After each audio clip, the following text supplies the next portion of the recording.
Hello everybody, this is the Volkswagen Golf R and we're here to see if this has finally changed our minds since the last time we reviewed this car.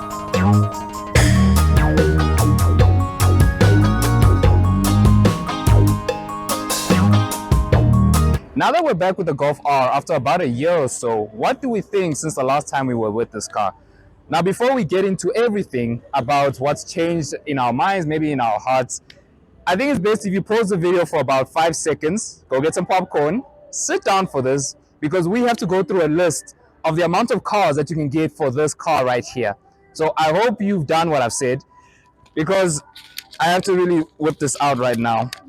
So at number 1, we have an Audi R8 V8 plus a V10, first generation by the way, a Ferrari F360, Alfa Romeo Giulia QV, M3 competition, 2023 RS3, RS5, M3 CS, M4 CS, A45S, CLA 45S, M5, a 2010 Nissan GTR Black Edition, a 2024 S4 and S5. If I turn to the back right now, a 2022 Audi S7, a 2013 Aston Martin DB9, an Aston Martin that you can get for the same price as a Golf, a 2018 718 Cayman GTS, a 2017 Panamera 4, and to top it all off, a 2017 Lexus LC 500 for the same price as a Golf R. Yeah, there's a lot of cars that you can get for this car right here before you ever look at this. Because me personally, I really don't agree with the price tag of this car. It is way too expensive for what it is. Obviously, as you know, for most of you, I'm not a Golf person, I'm not a VW person. Rather, I'd rather take an S3, a previous generation S3 for the same price. You get same price, a previous generation S3. Now, looking around this car, I really do like how the new generation looks. It looks a lot more classy, it looks a lot more cleaner, you know, compared to like the previous generation, even something like a TCR. This is just so much more grown up, as many people would say. You can obviously see here with your blue line tag signifying that it is a Golf R product. You have your little R badge over there. It's a very subtle thing that not many people will see, but when they do, they'll know that you have bought the top of the range Golf model. And then coming across here, it's honestly the same car. Like the proportions are around the same. The design is kind of the same. The door handles also the same. The mirror caps, I do like how the silver lining is. It makes it look a lot more classy, a lot more elegant as well. And I genuinely do love how the new Golf does look. I personally don't agree with the price, as I said before, but I guess each is to their own. But now let's go inside to just give you a little taste of what we said about a year ago. Okay guys, so we are now in the Golf R, Golf 8R I should add, and I just want to start off by saying a quick thank you to Ford Hatfield here for giving us this car to actually review to see if our minds have changed. Now I want to start off and say, if you are in the market for a sporty hot hatch and possibly you are looking at a Golf R, this is the Golf R for you. Not only is the spec lovely inside and out, you've got the really nice black on the outside, black inside, all the nice blue accents. Because this is a slightly used car, it only has 14,000 kilometers on it. It is under R1,000,000 for this, which makes it a lot better of a buy than the brand new ones, because those are still at 1.2 million rand maybe, and some are over 1.2, some are just under 1.2. In that price bracket, I'm sure you can remember at least 5 of the cars Eugene mentioned on a list of 45 cars that you can buy instead of those. So if you're looking for one, visit them. Eugene will put the stuff down below, all the information down below in the description, and go check this car out, because I think this is the best buy for Golf R currently. Now, I'm just going to start off with some things that I like about the car, some things I don't like about the car. And I just want to start off with the build quality. Now, it is a Golf, so you're going to get some Golf parts in there, but because it is a Golf R, it's basically an S3 sister car. So like for instance over here, you get soft touch, and this runs along the dashboard over here as well. Then on the steering wheel, you get a really nice leather steering wheel with some blue stitching, and it is heated as well, shown by the haptic feedback button over there. Now, if you come to the side here, this is also a nice soft touch, and you have this really nice swirl texture here, which I quite like.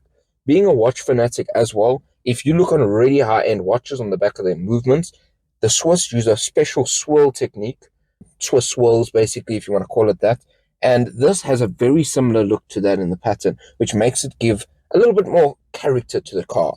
Now over here, this is now where the Golf comes in. This is all plastic.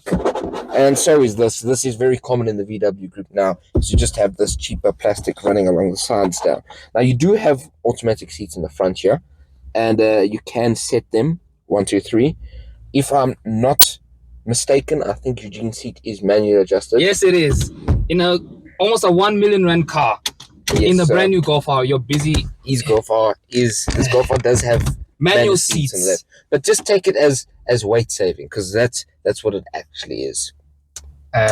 Maybe not, but that's what we'll say it is. Now, you do also have another thing that I want to talk about. You have automatic windows all the way around, but on the passenger side, only I can press it once to where the window go down.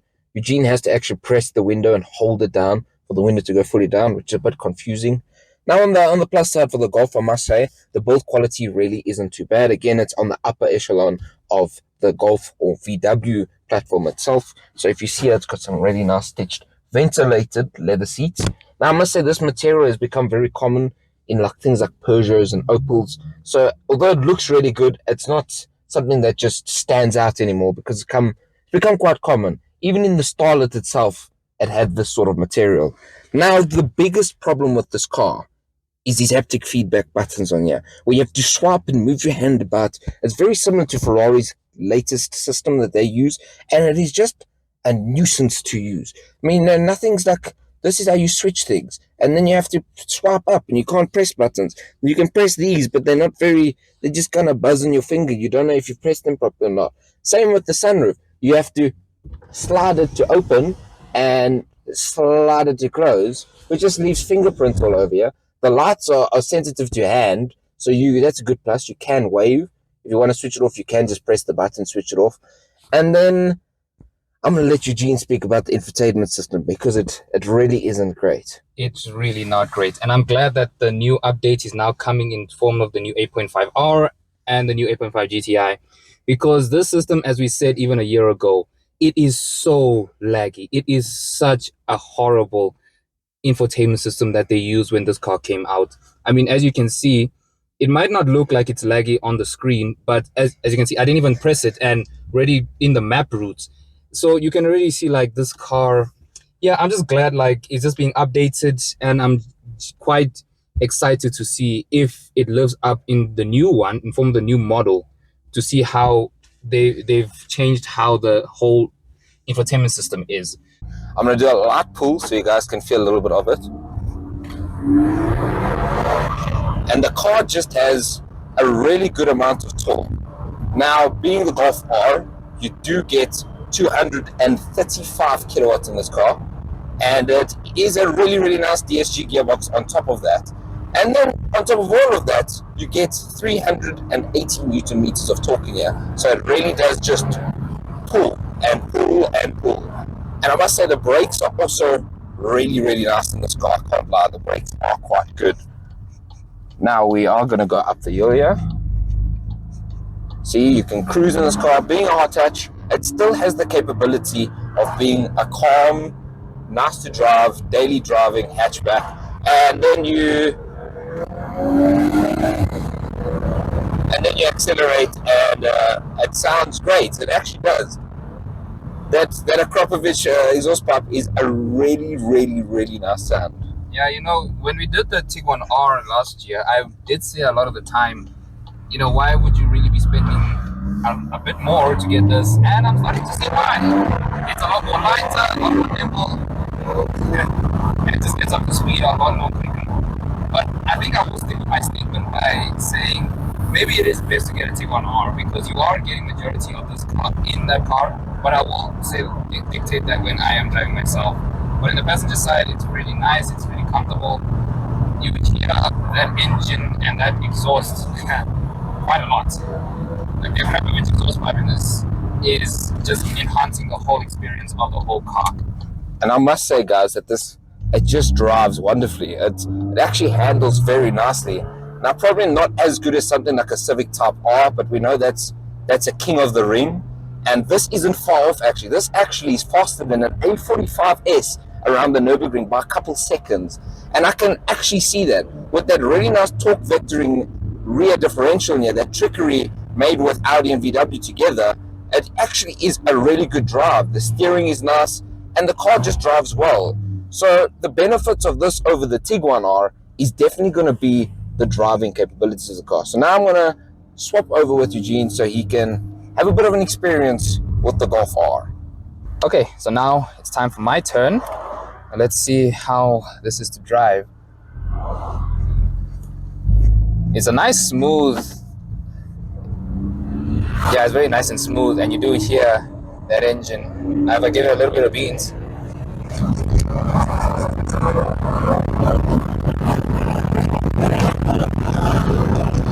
feel that torque a lot more in the driver's side. You really do feel that torque a lot more. Now compared to the Tiguan R, I do feel like this is a lot more lively. I really do feel that.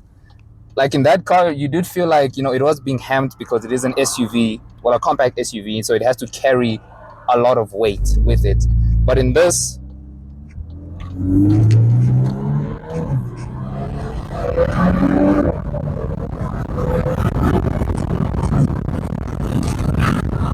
yeah, it's a very, very quick car.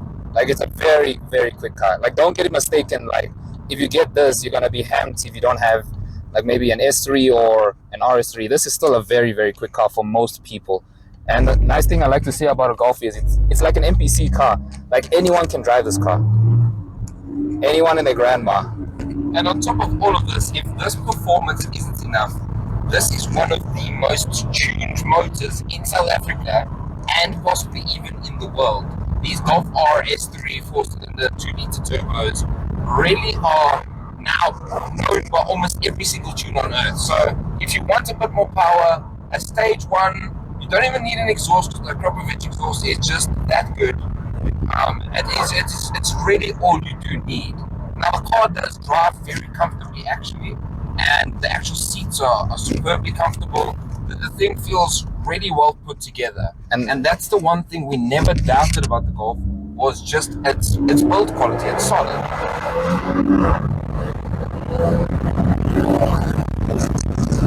Yeah, this thing really does get a move on, and the handling, like the steering is very firm. It's firm and it actually weights up a lot and it's very precise. But we'll give you a rest of our conclusion and our verdict when we get back to the dealership.